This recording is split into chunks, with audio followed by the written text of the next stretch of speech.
Good afternoon, everybody, and welcome to Cambridgeshire County Council's Constitution and Ethics Committee. The County Council allows filming and photography at its public meetings, so please feel free to take pictures and to tweet during the meeting. Can I ask, though, that everyone present turns their mobile phones to silent or vibrate whilst the meeting is taking place. Please be aware that this meeting is being live streamed and that a recording of the meeting will be available to view on the County Council's website. There is no fire alarm test scheduled for today, so if the alarm sounds, please leave by the nearest marked fire exit, which is through the middle doors on my left, and assemble in the car park. So the first item is apologies for absence and declarations of interest. Rhiannon. We've received apologies from the Vice Chair, Councillor Boulat, and Councillor Machini is substituting for her. Thank you. Thank you. Does any member wish to declare any disclosable pecuniary interest or non-statutory disclosable interest? Thank you very much. I now ask if you approve the minutes of the last scheduled meeting, which took place on the 27th of April, 2022. All in agreement? I shall sign the minutes.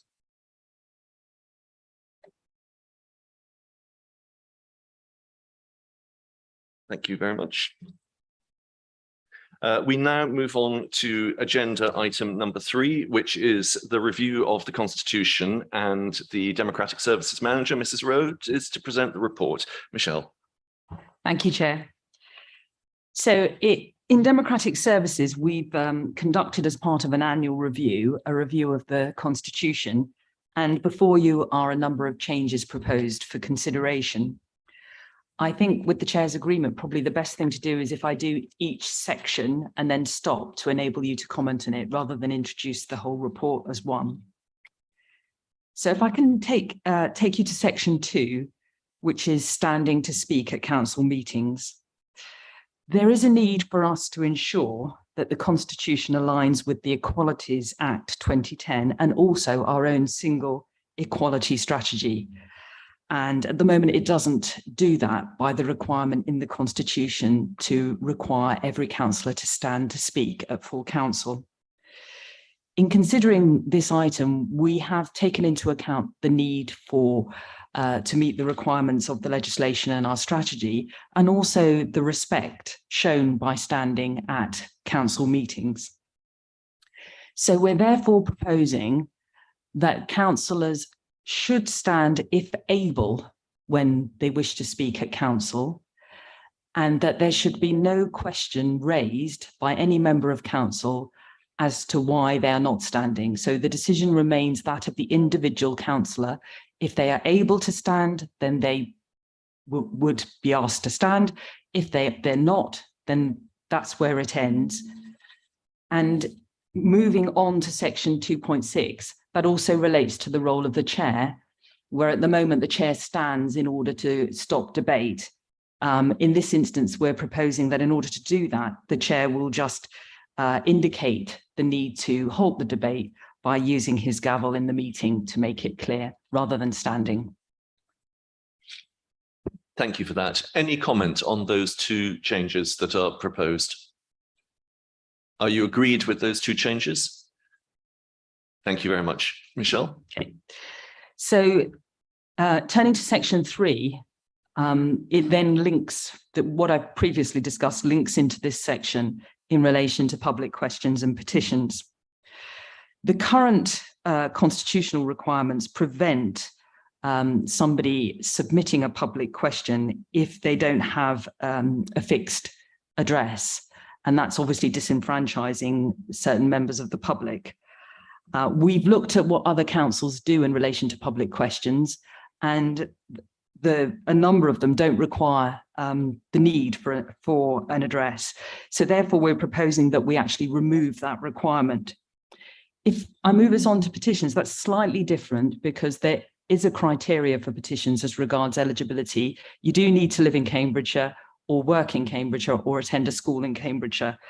But again, we feel we can do that. We can check that requirement without the need to demand a postal address and email. So therefore, we're proposing those changes to our constitution in order to make it more democratically available to more people. Thank you very much. Any questions or comments? Councillor Dupre. Could I just ask whether that therefore means that anybody in the country could technically ask a question? Technically, yes. But again, with the public question in our constitution, there is requirements. So the chair has the right to, if we take counsel, you're only allowed to submit 4 questions. We're only allowed to have 4 questions anyway. So you're right. So if we're not demanding that they live in the county, but then so the constitution itself doesn't demand that anyway. It just requires us to have an address. The petitions procedure is what is the current requirement that you do. So that there wouldn't be a problem anyway with that. Any more questions on that? Happy with those changes? Yes. Thank you very much. Section 4 relates to casual vacancy, and this is in relation to a member who ceases to be a member because they've not attended a formal meeting or a meeting of the council for 6 months, and they haven't sought an extension. We've been advised by our own association and lawyers in local government.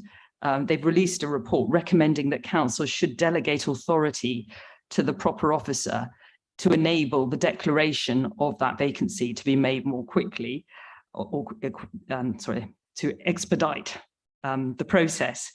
And it is good practice to do that because we may have to make months for a council meeting. So you'll see that we've added a section to the constitution to provide for a far more efficient process if that occurs. Thank you. Any questions? Everybody happy with that change? Yes, thank you. So recording attendance, we've reviewed the constitution in relation to this because this is sort of been overtaken by events. COVID meant that, you know, we obviously didn't want you to use the same pen to sign a list, sign your names, which wouldn't have been good practice. And we are now so much more modern in the sense of our streaming of meetings that it's much easier for us to have a record of who's actually in attendance, that we don't actually feel the need to make every councillor sign in every time they attend a meeting. Thank you. Everybody happy with that? Councillor Dupre. Yeah, technology isn't infallible. And indeed, an organisation that I belong to has just proposed to change its constitution, requiring a paper minute book to be kept in addition to online copies or, you know, technological copies of paperwork for that reason. And I was wondering whether not having a record of meetings of attendance at meetings might expose us to lack of clarity if for some reason the technology failed. Mrs. Rowe. Yes, I understand the point made. I mean, as a backup, obviously the Democratic Services Officer attending the meeting will note who's in attendance and all those names will be included in the minutes. So if anybody challenges that, but no system is infallible. It's easy to, in the minutes, miss out a name. You know, I appreciate that. For council, where this is primarily applying, we obviously do all our voting electronically, and I do understand, again, the issue that you raise, because if the technology failed, I think we would, it's removing the requirement so we can act more efficiently. But I don't, if the technology failed, I think we would obviously need to think about how we do record it. But I think in the majority of cases, it probably wouldn't be necessary, but that doesn't mean we wouldn't have to revert back to the old system if we did have a problem. Thank you for that. I think the issue there is that the requirement currently is that members must sign their name on a piece of paper. And you'll recall from Old Shire Hall, where it was at the top of the stairs, and people endlessly at the next council meeting saying, but I was there. So I think that it's probably covered. Any other questions or comments on that one? Are we happy with that change? Thank you. So moving on to delegations, this issue was raised really following the last meeting of full council, where we did have a delegation to Norfolk regarding a matter that was not that well, it wasn't controversial at all. And for some of our services, we do have these requests where it just makes more sense, perhaps for another authority to do a certain piece of work. And it does mean a distinct delay, having to wait for a full council meeting if that's the case. And at the moment, the Constitution allows the policy and service committees to accept a delegation from another authority, but doesn't allow them to actually delegate to another authority. Obviously, there is an issue if we have items of such significance, then we obviously wouldn't want to delegate those to a policy and service committee. And I would hope that they would be blindingly obvious, but we have put a fail-safe in there to have such items determined by the Service Director, Legal and Governance in consultation with the Chair of Constitution and Ethics Committee. Thank you. Any questions or comments on that section? Are you happy with that section? Yes, thank you. Great. The next section is outside bodies. And this is just basically putting in the Constitution what we put in a report every year to policy and service committees after the annual meeting of council. It makes sense to have as much flexibility as possible to ensure that if there's a vacancy on an outside body, that the council does have representation. And it's important that we don't wait 2 or 3 months for a committee in order to do that. We do need some flexibility about that. This is just firming that up and putting it in the Constitution. And as well, we do have an issue with council appointments to outside bodies, because if there's a change, you have to wait till the next meeting of council, which doesn't seem very sensible when a number of our appointments are actually restricted. You know, if you talk about the combined authority, the fire authority, you have to appoint a person from a particular political party, and it could mean that you have a significant gap before you can replace a person. So we're proposing that the delegation should be to the chief executive to allow appointments to be made in between council meetings. And obviously that would be in consultation with group leaders. Thank you. Any comments or questions? Are you happy with those changes proposed? Yes, thank you. So next we move to the Code of Conduct. You will remember at your April meeting that you considered the government's response to the Committee on Standards in Public Life on Local Government Ethical Standards, which included a new model Code of Conduct in its response to 24 recommendations. And at that meeting, you agreed to review the Code of Conduct on an annual basis. And you specifically asked that it should be reviewed. Our current code should be reviewed against the model code at this meeting. So what I've done at 8.5 is set out the differences again for you to consider as to whether you do want to make any changes to the council's code of conduct at this point in time. Thank you. There is no recommendation here because there is no change proposed. So if you are happy with our current state of affairs, we can proceed. Any questions or comments? Shall we agree that and proceed? Thank you. And finally, the social media protocol. You'll see the history of this set out in section 9. And you initially agreed that you would defer any review of this until the LGA had completed its review of the model code of conduct. It did that, and it reported, the government then reported back, having reviewed the standards, that it was up to individual local authorities to consider if their code of conduct is adequate in addressing the issue of inappropriate use of social media. So the question is, do you wish to reconsider that? Members, any comments or questions? So I take it that we don't wish to reconsider that. And if you're all in agreement with that, we'll move on to the next item. Thank you very much, Mrs. Rowe, for all the hard work that's gone in behind those. We move now next to agenda item 4, which is a review of the complaints received under the Members' Code of Conduct. Monitoring Officer, Ms. Macmillan, to present, please.